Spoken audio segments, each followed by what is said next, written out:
I fully maintain that most companies do not interview at all well.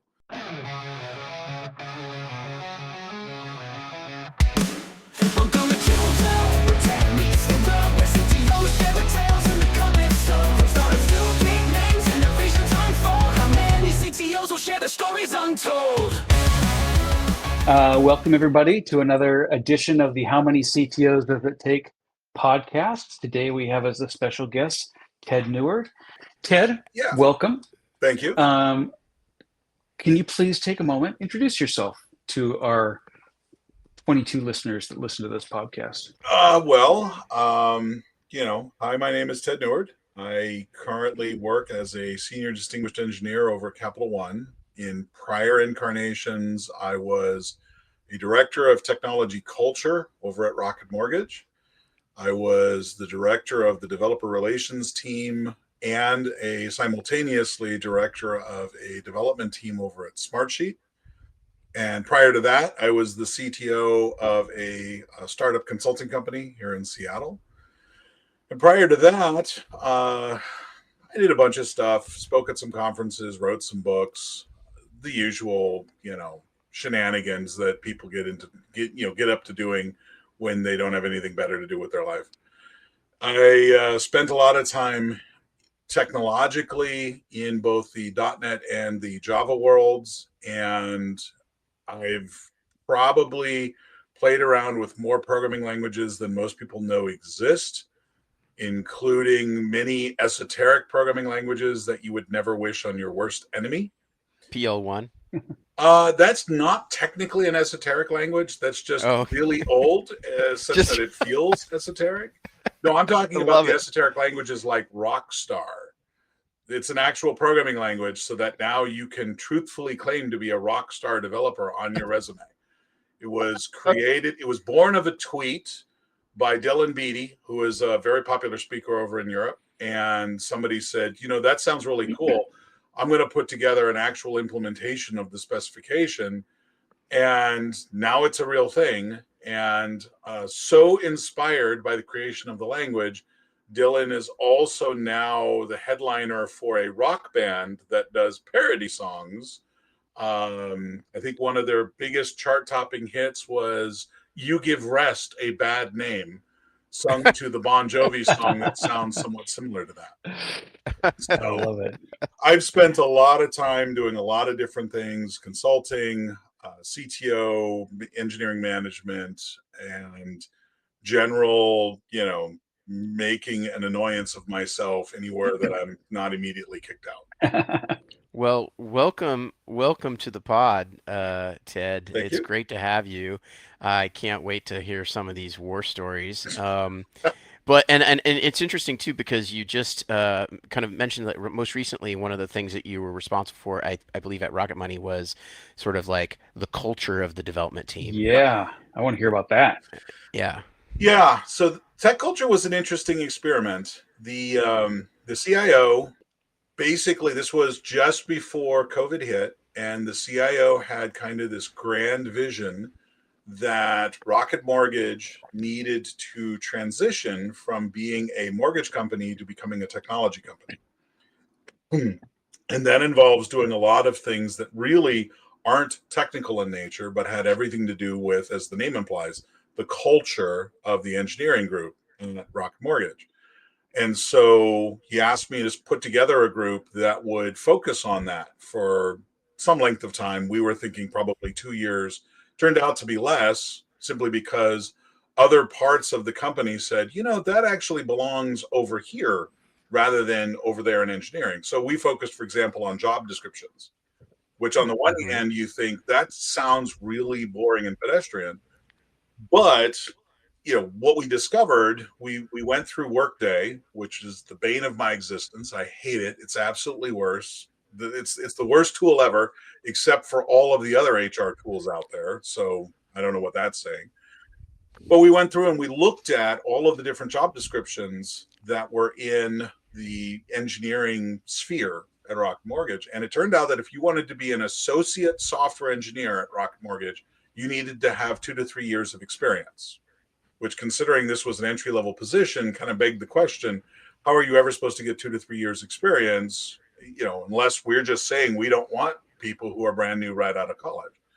So that was an interesting discovery. The even more interesting discovery was that if you wanted to be a vice president of technology at this company, the only thing that was required was a 4-year degree. That was it. No experience necessary. No experience necessary whatsoever. You didn't have to have any technical skills. You didn't have to have anything. You just needed a 4-year degree. So clearly there was some major calibration issues. And frankly, it may sound like I'm throwing shade at Rocket Mortgage. I'm really not, because they at least this is the story I've heard at so many places I've been, or yeah, totally. And so we formed a group. We called it Tech Talent, and that group literally brought sort of an agile development methodology to working with the folks over in HR to clean up all of the different job descriptions inside of Workday. As another part of it, we focused on interviewing, right? How do we calibrate interviews across the company? And I fully maintain that interviewing at most, even the FANGs, most companies do not interview at all well, despite the fact that, we've studied how they do interviews. 20 years ago, it was, how do you move Mount Fuji? Why are manhole covers round? It was all about these really interesting questions designed to show us how you think. When in truth, what they were really doing was, for a certain definition of the term, interview torture. It's literally, can I throw something at you that completely floors you, that you can't, reason your way out of in any way, shape, or form?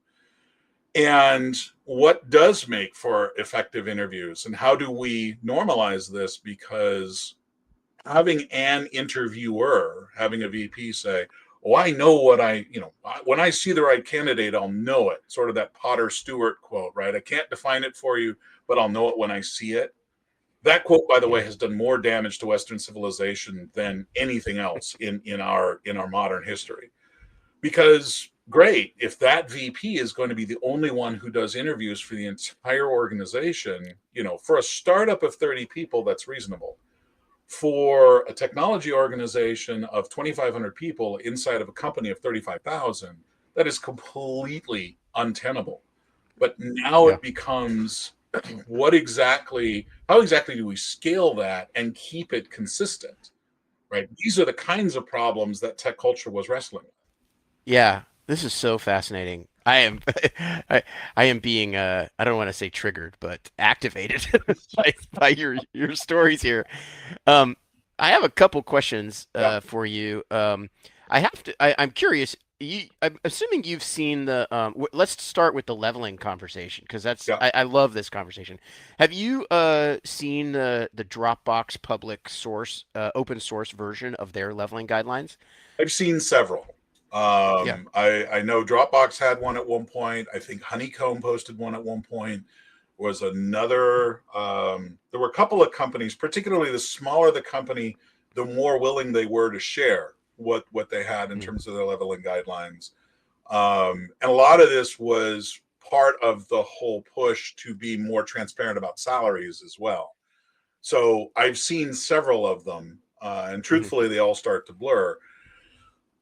The fact that, to be very blunt, I don't really care what your leveling guidelines look like. I care that they exist. I care that they're written down and that they're targetable and they're actionable, right? Yeah. Because now it actually makes it much easier for myself as an engineering manager, for somebody else as somebody who works for me, to have a better sense of expectations. And I can go and compare that against, the leveling guidelines, the job descriptions in lack of a leveling guideline, to say, well, I've done these things on this list and I've done them at this particular level. So therefore I should be set to receive a midpoint grade or a above average grade or an, whatever, however you want to do that, a 5-point scale or a terminology scale. But it gives me the opportunity to be able to look and see what I'm doing on a day-to-day basis and make sure that it lines up with that, right? And if I don't know, then what happens is I fall back to what my boss tells me to do. And then if we change bosses, I'm screwed, I mean, the new boss says, well, that's not what I would have asked you to do. But that's not the point. This is what my boss at the time asked me to do. And you start getting into a very much, the corporate version of a he said, she said kind of scenario. And frankly, nobody wins in that scenario. So the fact that you've published something right there just already puts you head and shoulders above the rest of the crowd. How do you think about this question? Sometimes these leveling documents are written very I call it practical or performance based, and sometimes they're very much competency based, and sometimes they're sort of very much values based. Like an engineer, a frontline engineer working on a team, has features, projects coming down the pipeline, et cetera, often isn't necessarily in control of what they're working on as opposed to doing it. And so I've just seen these leveling guides written differently. Sometimes I've seen it's a set of competencies, and so you have to be good at doing all these things. Okay, but it doesn't actually say that you ever delivered any software.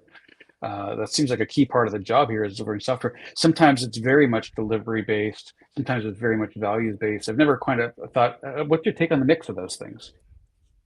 So to me, the biggest thing is there's sort of twofold there. One is, are they in any way, shape, or form measurable, right? Mm-hmm. And I'll take as an example, frequently when you see these job descriptions or these performance expectations, you'll see the line, writes good code. Okay, great. What is good code? Well, it's not evil. Pick your favorite programming language, right? And by the way, if my code is used on the Death Stars, that make it good code or bad code? Exactly. Good enough to pass Emperor Palpatine's quality check, so I didn't get force choked. But on the other hand, it's used to destroy planets. So good code or bad code? I mean, seriously, what does good code look like?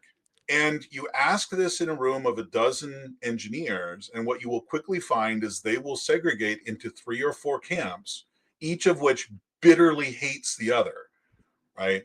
Because, on the one hand, good code takes full advantage of all of the capabilities of a programming, of the programming language available to you.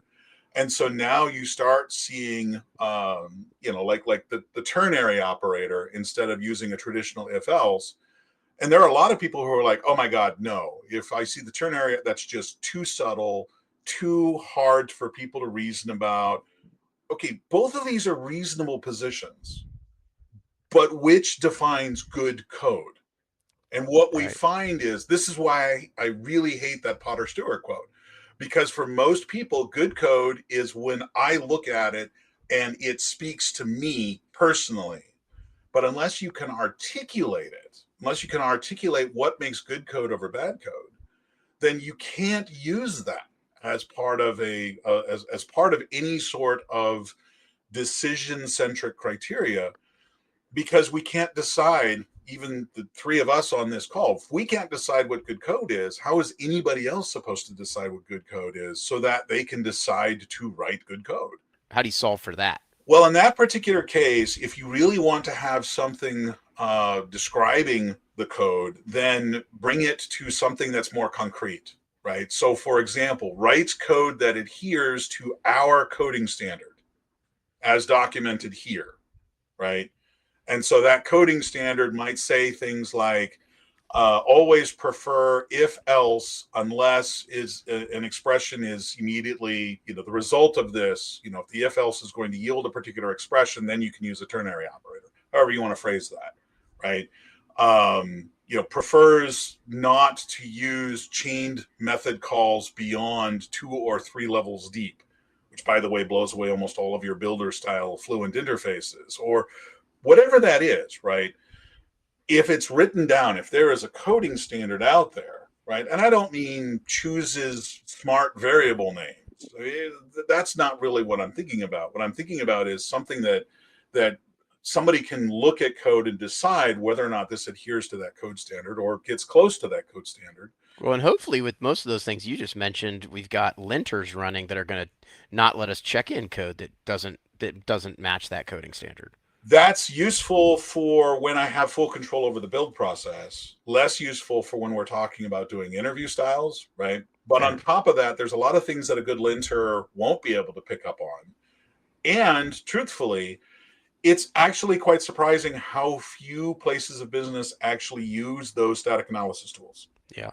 There's just, I mean, I just run across all these different places where the idea of a static tool that would go in and, evaluate the source code, as opposed to, we're going to do pull requests, we're going to do code reviews, we're going to do a human-centric process. For whatever reason, the industry still feels to me like our industry is still very uncomfortable with that kind of automated judgment, if you will, about my code. Yeah, that's so interesting. I know that one of the things that I'm currently, my primary gig is with a pretty small team. There's less than a dozen of us, and early days it was like blank hard drive, and we were starting from scratch.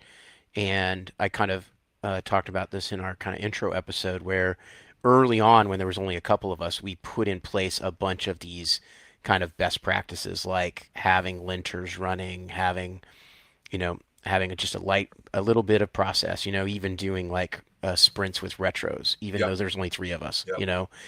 and it is interesting. I kind of like feel like I've got so many scars from when it was a 500 engineer size team, and people were arguing about, brace placement on code reviews. And it's like that is a waste of everybody's time. Let's just agree. Let's agree on what we're going to code to. Let's put static linters in place, and you can't check it in if it doesn't pass lint. And I'll even go so far as to say, look, there is a canonical representation when it sits inside of source control. But when you check the code out and you start working with it, feel free to reformat it according to your local preferences, because particularly for code formatting, all of these IDEs and so forth are so good at parsing it and being able to say, oh, you want the braces here, you want them on the start of the next line. You actually want them like over on column 80, so it looks like you're programming in Python. Whatever you want to do, I don't care. We can reformat it however you want it. The thing that I think, and you said a trigger phrase for me, which is the word best practice. Fair enough.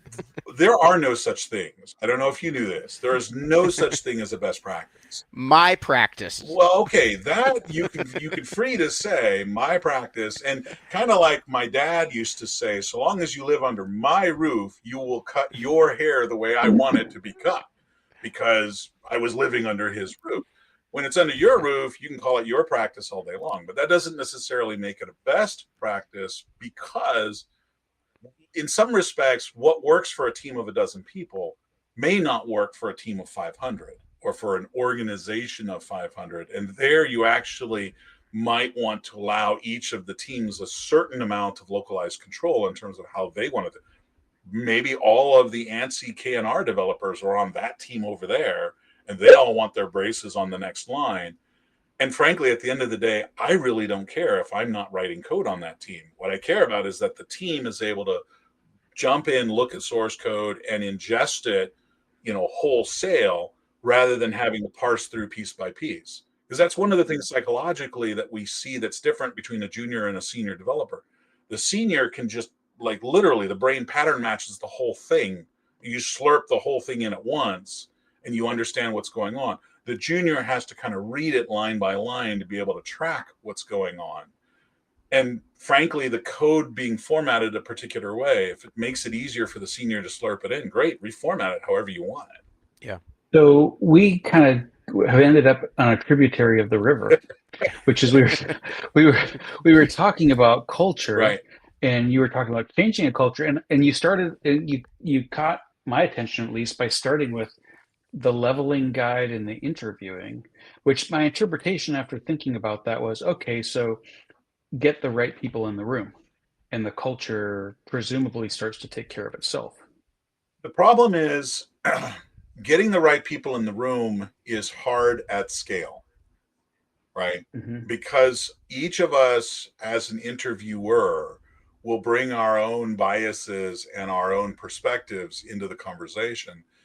And we have to be very, very careful that as an organization, whether or not somebody gets hired, is more a factor of which of the three of us they interviewed with rather than their own skill set, right? Because that's actually something that we have seen happen at a number of organizations.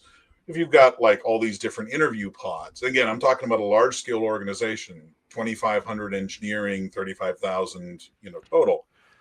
You're not going to have 5 people that do all the interviews for all of engineering. That's just not feasible, and they're not going to do it for, in addition to the 35,000 of Rocket Mortgage, they're not going to do the interviews for Rocket Homes, Rocket Money, Rocket Auto, Rock Central.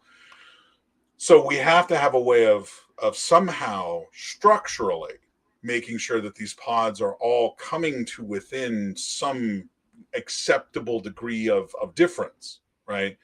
Because otherwise, if this pod is really, really, really liberal about who it is they hire, and this other pod is really, really strict about what they hire, we could have the same person interview twice at the company, once get a yes, the other get a no, and all of a sudden we don't really know what we're hiring anymore. We really don't know the skill level of the people that we hire. So this is partly where it's not just about get the right people in the room. We also have to give them some structural guidance about what it means to be an associate level engineer versus a senior level engineer versus an architect versus an engineering manager. We have to give them those guidelines, and we have to hold them accountable to those guidelines. Because again, hold the interviewer as well as the interviewee. Right, exactly. One of the things I've always wanted to do at a company, and I've never found a company that was brave enough to do it, which is unit test our interview process. Right? What would that look like? Well, I mean, just as with any sort of unit testing scenario, right? You take known quantities and put it through your code to see if it comes up with the right answer.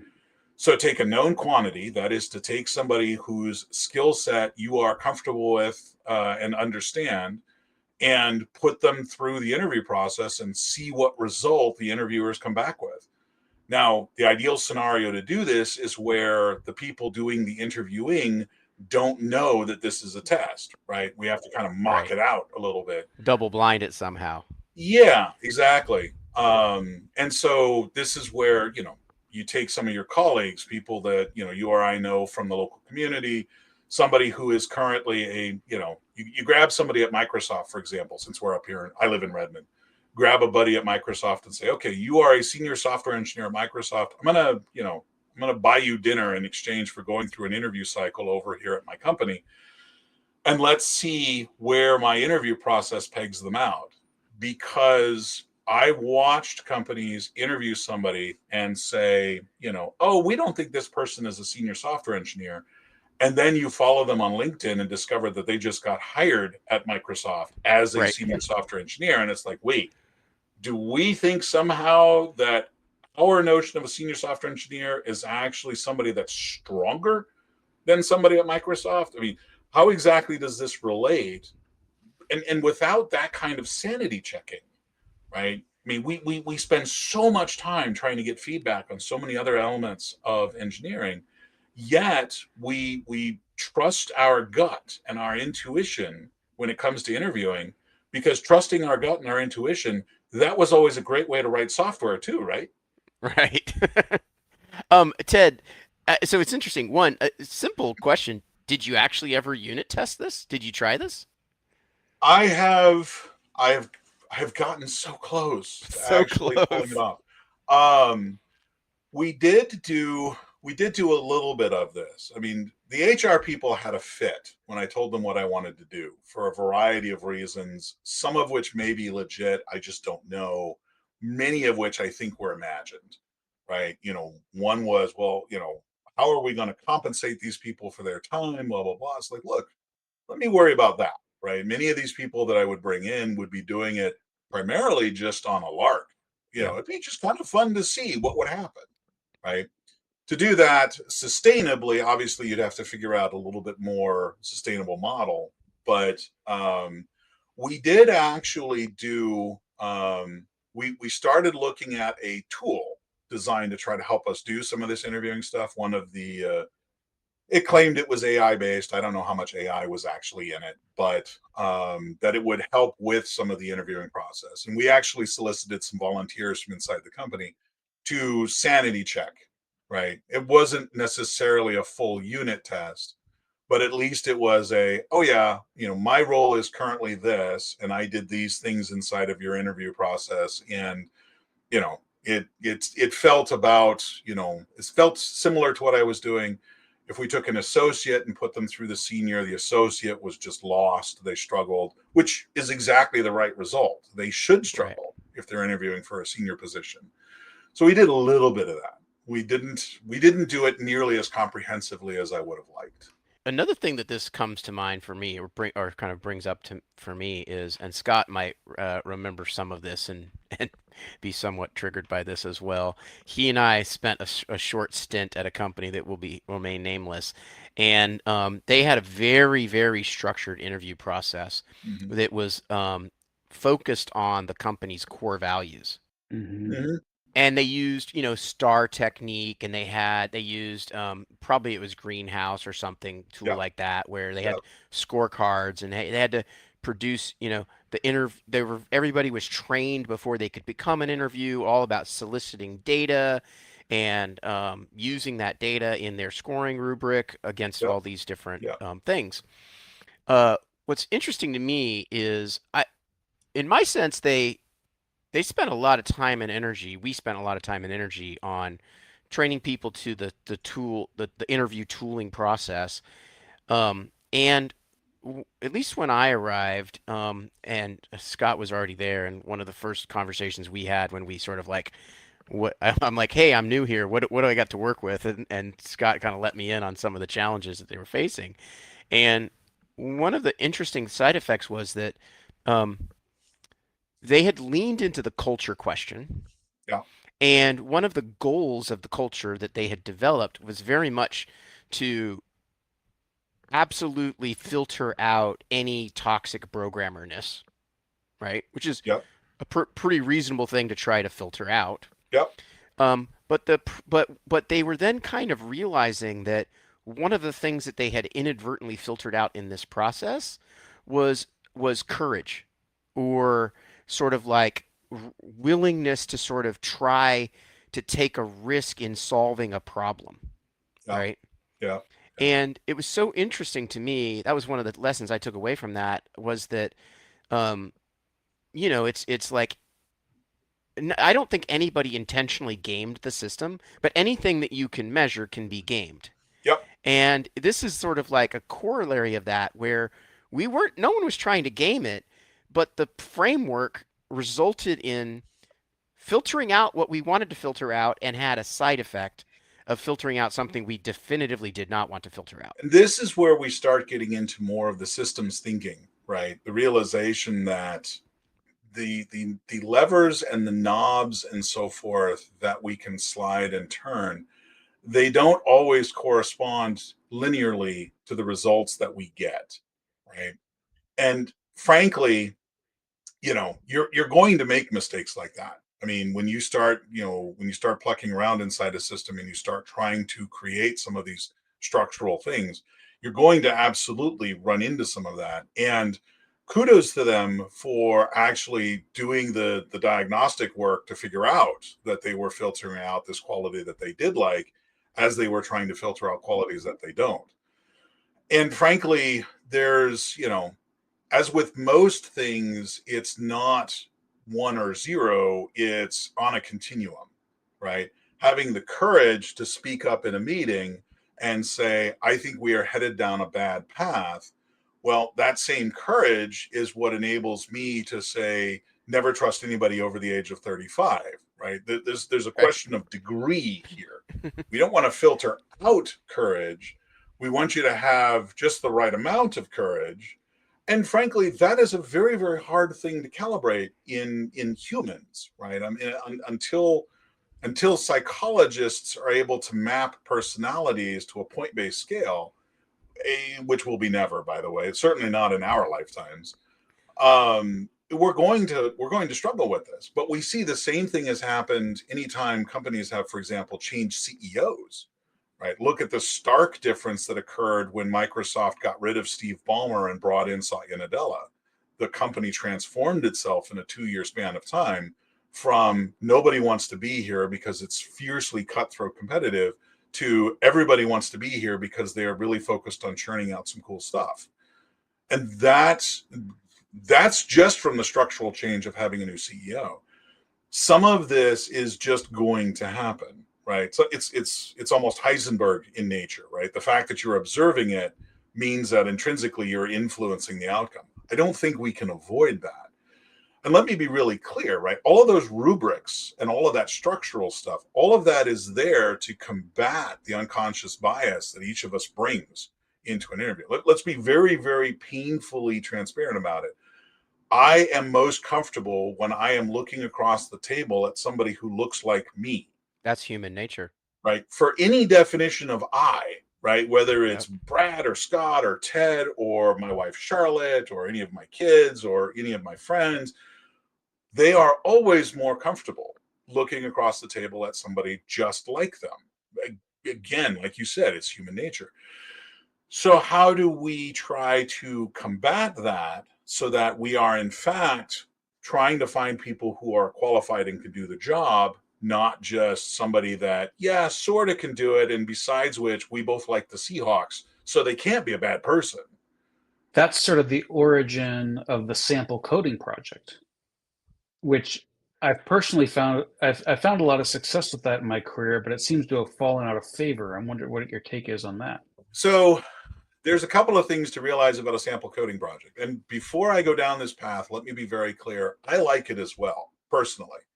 I think the best way to test a band at your wedding is to ask them to play the funky chicken, right? Because you know you're going to ask them to do that at your wedding. Give them something reasonable to do and see how they do it. That seems to me to be by far and away the best way to test anybody for anything.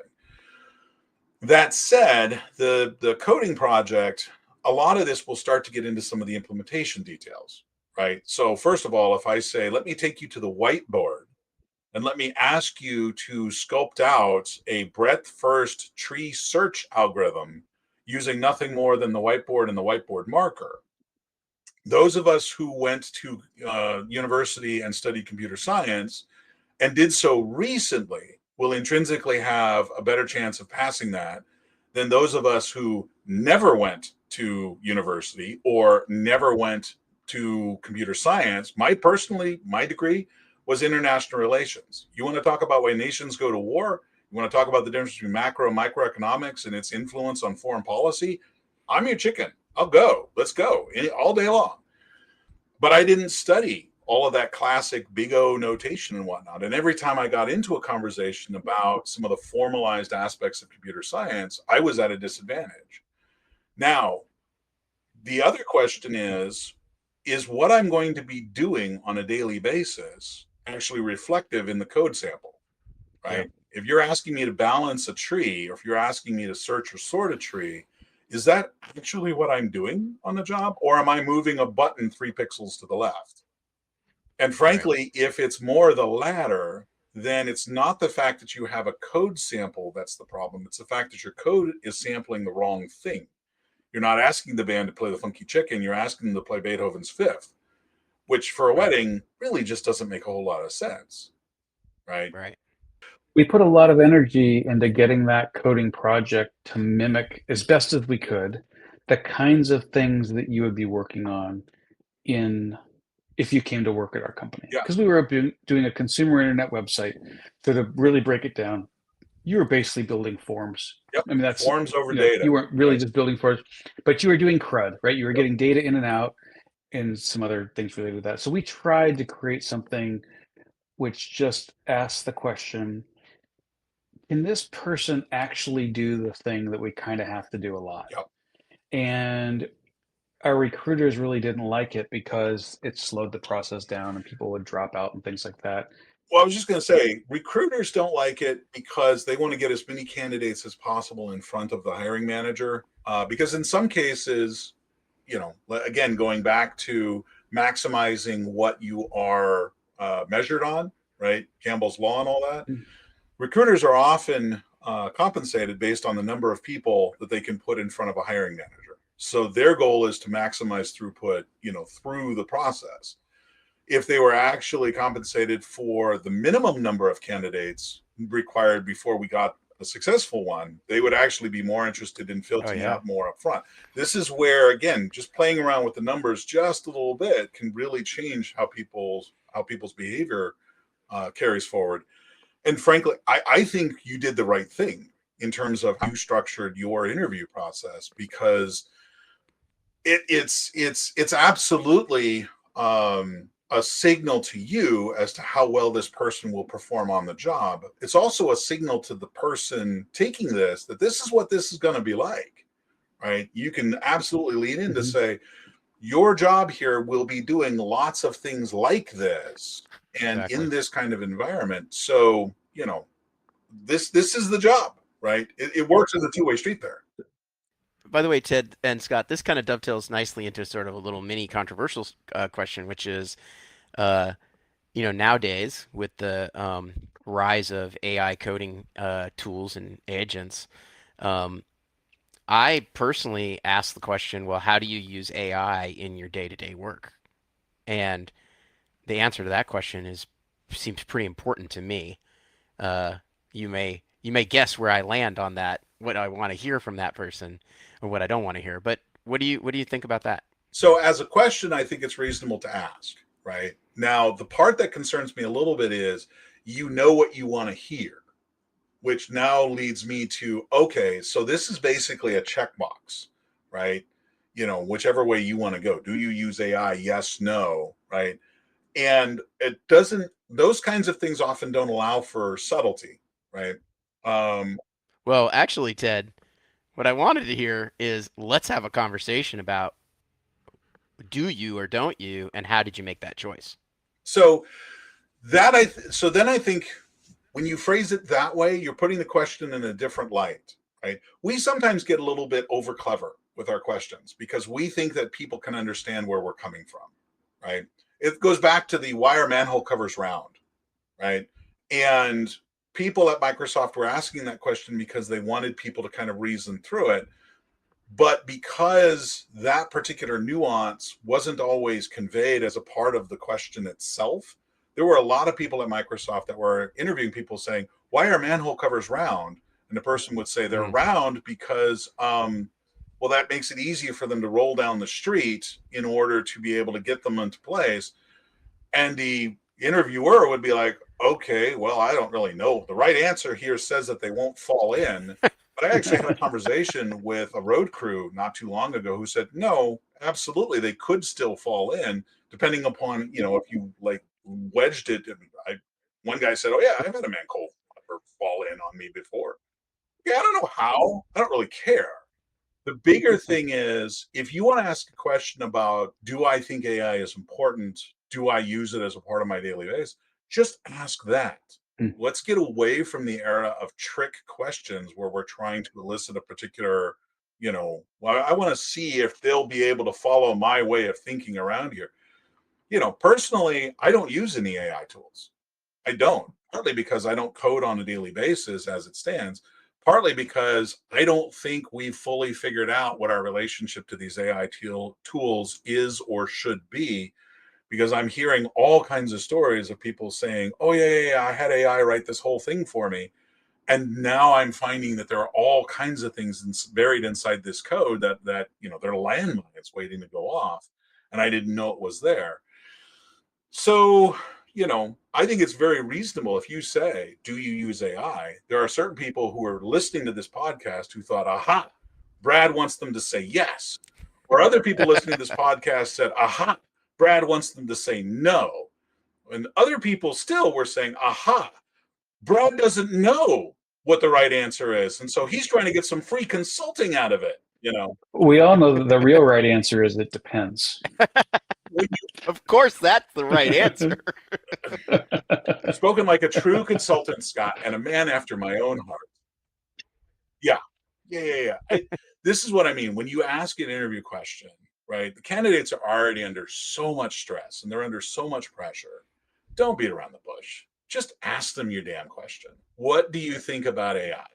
You know, I believe AI is transformative, but we have no idea what the actual transformation will look like. I'm curious to hear your thoughts, right?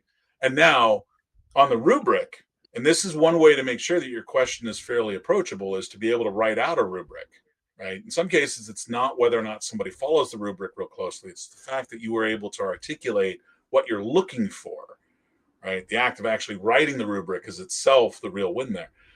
Candidate has some experience with AI and or has done some reading, that's a thumbs up answer.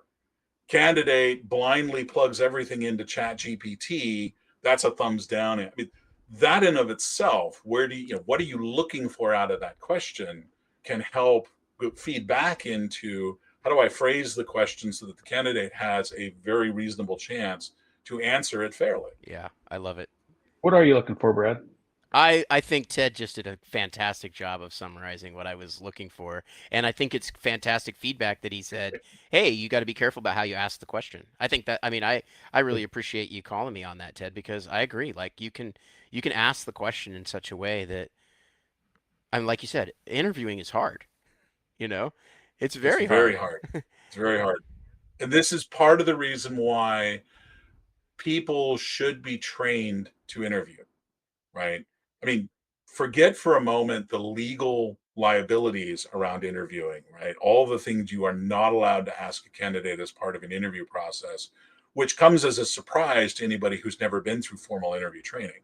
No, I don't get to ask how old you are. No, I don't get to ask if you're married. No, I don't get to ask if you have kids. In many respects, I don't get to ask any questions that would indirectly give me the answer to that information, even if I'm just trying to be friendly, right? Because all of that can open you up to a discrimination lawsuit.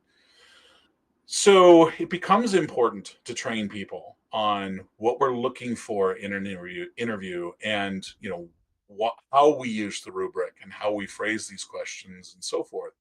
I The first time I ever interviewed a candidate, my boss walked past my cubicle and tossed some papers on my desk and said, yeah, we've got 3 candidates coming in this afternoon. I want you to interview them. Okay, if you're doing that, you're doing it wrong. Period, full stop. Those candidates were screwed even before they set foot in the building, right? Because in the absence of any more formal training, I didn't have an idea of what questions I was going to ask. I didn't even know what position we were interviewing them for. I was just getting a general sense of their technical skills, as my boss put it. Okay, I'm going to ask you questions about the Windows API and C++, and, I have no idea. Are we actually hiring you to do Perl? I have no idea. Right? That was a fail. That was absolutely a fail on the part of the company. It had nothing to do with the candidates. So, Ted, first of all, this has been a fantastic conversation. I had no idea where it was going to go. How can we try to wrap this up? Like, what's the best advice? I mean, amazing stories about how hard you work to try to put these rubrics and these standards in place. Is there a simple version of this that CTOs or engineering managers listening to this can take away? Like, obviously you can't give us the answer, but what's at least the process to get the answer that's right for the organization? So recognize that everything we're talking about here is essentially philosophy, right? We're talking about a particular organization's philosophy about interviewing. And it begins in many respects with when we think about interviewing, what are we actually doing? And the short answer is we're making a bet. Me hiring you, Brad, is a bet that you are going to deliver as much or more value to the company than it will cost us to have you here, right? And in the nature of all things bet, there is a degree of vagueness and opacity to it. I can't see into the future. But what I can do is I can make it very clear to myself what it is exactly I'm looking for. This is where we get back to job description. This is where we get back to performance expectations. And by the way, the job description and the performance expectations had better line up on top of each other like a Venn diagram, right? They'd better be so close they're almost identical, because otherwise you're setting people up to fail. That's the first part, is getting that to be, items that are actionable and measurable, Now, not everything is going to be measurable. We're not trying to reduce this to an algorithm, but we at the very least want to create a heuristic out of it, right? The second part of it then becomes, how do I gather evidence that suggests whether or not this is a good bet? The interview is one such piece of evidence. My GitHub profile is another such piece of evidence. And any articles that I have published is a piece of evidence. Any podcasts that I've done, anything, any college projects that I did when I was recently graduated. The LEET code problem is just one of thousands of potential pieces of evidence. And as an organization, we should really sit down and ask ourselves, what evidence would we accept? Right? If Guido von Rossum or Anders Hallsberg showed up at your office one day and said, I want to work for you, would you make him take your LEET code problem? Probably not, right? Even though HR might suggest that we have to have a standardized process for everybody, what we really need to do is we need to establish that there is evidence out there that supports the idea that this person has technical skill. Well, Anders invented C#. Guido's been the benevolent dictator of Python for life up until he stepped down, which begs the question of that whole for life part. But clearly, they both have contributions that are very easily recognizable. They've already established that they have the technical skills. Here's somebody who comes to us from working on open source on Apache Beam or Jakarta Tommy or one of these other open source projects that's out there. Can I go look at their pull requests? Can I go follow some of their flow? What evidence do they have out there in the public eye that I can look at and say, they have the skills? So now we can actually start thinking more about, human personalities. Are they going to be a difficult person to work with, which is always hard to elucidate in an interview, but we've already established their technical bona fides. So now we can move on to some of these other questions. Thinking about your process, thinking about what it is you're trying to get out of it, and then remembering that feedback, right? Feedback always there has to be a loop there. How do we get feedback about our interview process? Both from the interviewers as well as from the interviewee. How do we do a retro on interviewing, right? What does that look like? How do we do that in such a way that is reasonably objective? These are not easy things. These are hard. But when you do them and do them well, now all of a sudden you'll find that the quality of candidates coming into the company is much stronger, and you have much less concerns that somebody just chat GPT'd their way into a job. Yep. Ted, thanks for joining us today. You're very welcome. It's interesting. I'm reading a book right now that actually suggests that having objectives is not the best way to accomplish the thing you're trying to accomplish. It's written by a pair of AI researchers. And the book they write is not the book that they thought that they would be writing. It's literally about how they're finding repeatedly in a lot of the research that they're doing that going for that objective, going straight towards it doesn't always get you there. The best analogy I can think about is the Chinese finger trap. You put your fingers in both ends of it, and the more you try to pull them apart, the tighter they get stuck.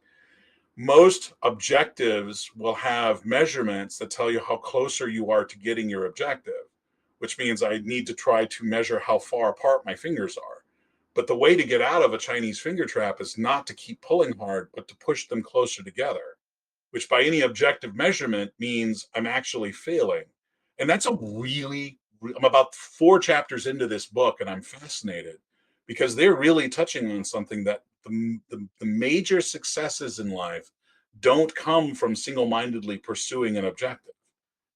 And it's like, wow, that really, really opens up a whole new world of thinking about how we go about doing this. And you have to try and iterate and play and experiment before you can actually accomplish the thing that you're setting out to do. So I don't know. I find this whole space fascinating, and the older I get and the less I know, the more I find out that I'm discovering all sorts of interesting things, way more than when I was 25 and I thought the world revolved around C++ and Java. So love it. All right. With that, we'll close this episode of How Many CTOs Does It Take? Thank you, Ted. Thank you, Ted. It was great talking to you. Great talking to you guys too. This episode of How Many CTOs Does It Take podcast was edited by Saffron Hefta-Gaub. Our theme song was AI generated by Brad. Please follow us on all the social media platforms at How Many CTOs Pod. You can find us on YouTube, LinkedIn, Instagram, Facebook, Threads, X, TikTok, and Patreon, or at our website at howmanyctospod.com. And remember to rate, review, and subscribe on the podcast platform of your choice. Thanks for listening.